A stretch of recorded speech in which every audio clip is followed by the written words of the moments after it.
All right, so we spend a lot of time on this channel talking about the millionaire coal baron corporate ghoul from West Virginia, Joe Manchin, and that's just because, unfortunately, he does remain to be one of, if not the single most powerful people in the country in directly determining what legislation is going to be able to get passed, specifically on climate legislation, which is pretty ironic given who he is and the industries that he has direct financial ties to. And we've talked pretty extensively about his current corrupt ties to the fossil fuel industry and how that has led to him essentially blocking all major climate provisions within Biden's agenda. But the New York Times actually just did a pretty massive piece exploring the earlier history of Joe Manchin's come up on the political scene within West Virginia, more local politics essentially, or state level politics. And I think that this is just a great breakdown here by Salon, which the New York Times piece is absolutely massive, and I'll leave it down below if you want to go read it in its entirety. I recommend that you do, because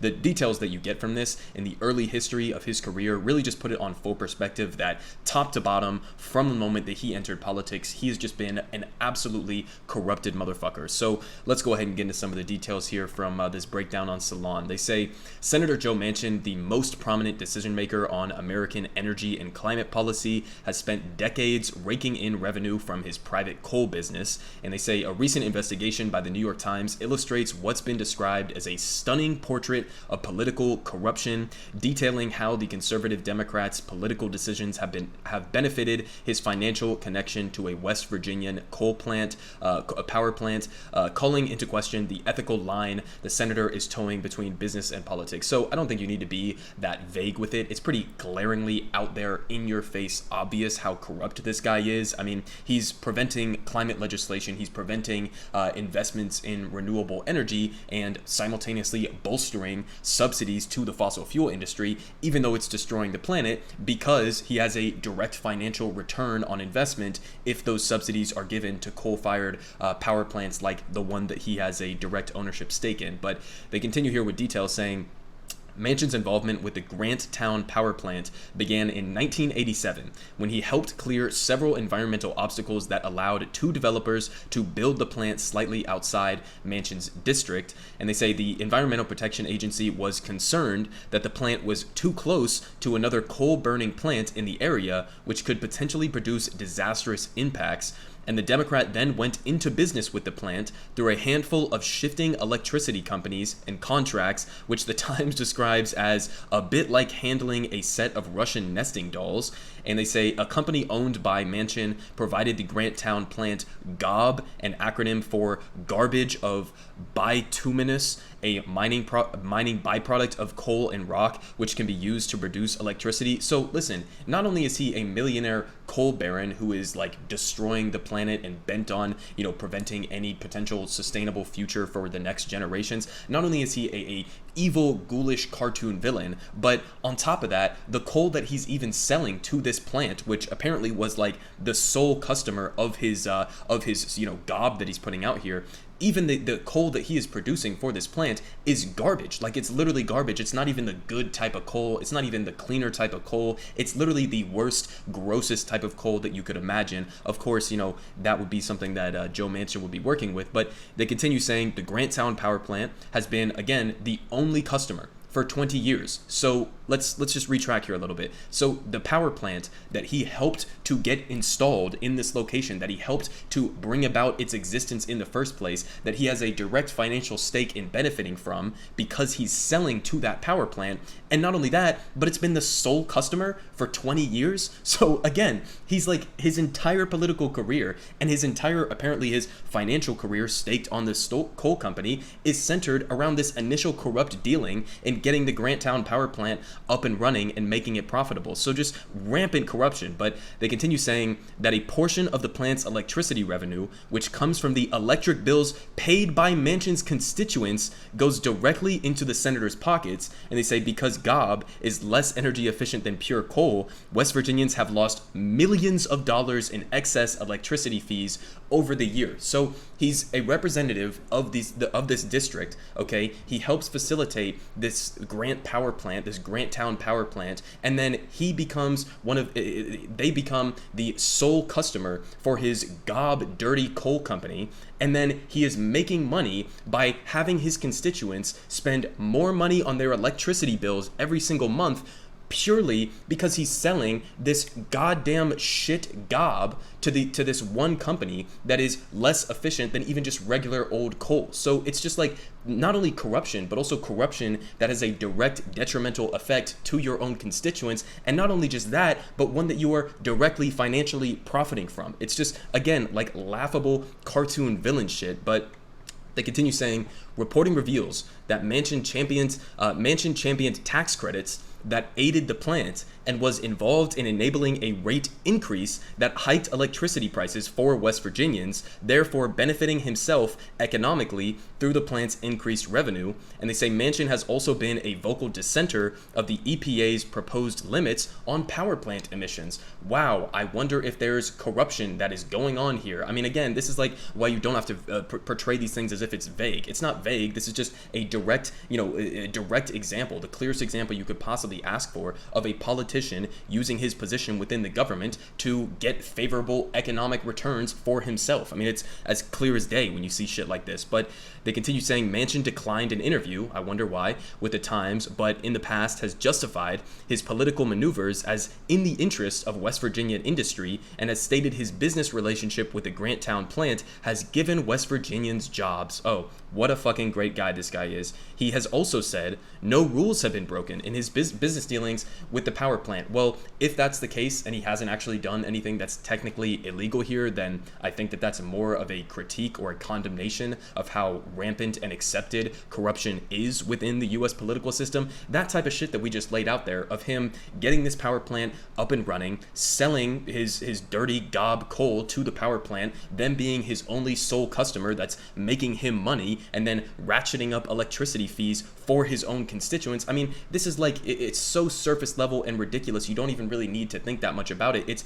glaring corruption. So to then turn around and say that, like, well, technically no business dealings have, or no rules have been broken in these business dealings, well, okay, that doesn't have anything to do with the fact that you are still corrupt just because you didn't technically break any laws. But again, evidence that maybe there should be laws against this, because this is the type of political corruption that should get somebody thrown in jail. Okay, you're ripping off your constituents, you are robbing your constituents as their representative. It's just, direct ridiculous corruption. But they continue saying Manchin remains a key holdout on Biden's Build Back Better Act, and essentially it's completely dead and eviscerated right now. He's not just a holdout, he's killed it and stabbed it in the back and the balls a million times over. But they say he's still a holdout on Build Back Better, a massive legislative package that includes provisions for social and environmental spending, and the package was blocked by the West Virginia senator, ending a potential $555 billion investment into clean energy. Wow, I wonder why he would want to do that. And the bill would have accelerated the country's reliance on renewable energy resources like wind and solar, moving away dependence on fossil fuels. Again, I wonder if there's corruption going on here. It's so complicated, and wow, maybe he's just a job creator. It's like these arguments are just stupid. Like you don't have to do that much digging to understand the actual nature of the corruption that is very clearly going on here. But again, I mean, listen, he's not going to come out and address this. So at the end of the day, this should be on, progressives within the Congressional Progressive Caucus. This should be on Joe Biden himself, the rest of the Democratic leadership, to point out this corruption and then point out the fact that he's blocking legislation because of these corrupting influences. That's the most political leverage you could possibly ask for. And yet they essentially allowed Joe Manchin, along with Kirsten Sinema and a handful of other corporate ghouls within the Democratic Party, they gave them a pen. They allowed them to write their own legislation. They allowed them to completely embarrass and eviscerate Biden's entire agenda. And there was never any pushback. There was never any even a mention of corruption, not just from Joe Biden, but also from progressives. And I'm going to show you a clip here, a little bit of a clip here from Ed Markey, where he was interviewed by Mehdi Hassan, and he was asked directly about this corruption, and he just refused to call it corruption in the first place and acted as if Joe Manchin is still acting in good faith. So it's just been completely embarrassing. And again, these talking points are not difficult to break down. Like, just for example, my West Virginian industry, the Grant Town power plant has created new jobs. Okay, well, you know what would have created created many more jobs than that would have been something like Build Back Better that would have actually invested in ramping up our transition to renewable energy. I mean, you can support West Virginia coal miners, but the best way that you would actually go about doing something like that would have been following like the Bernie Sanders model that he was running on in 2020. This is why Bernie Sanders, when he went on that Fox News panel, had a literal like West Virginia or Pennsylvania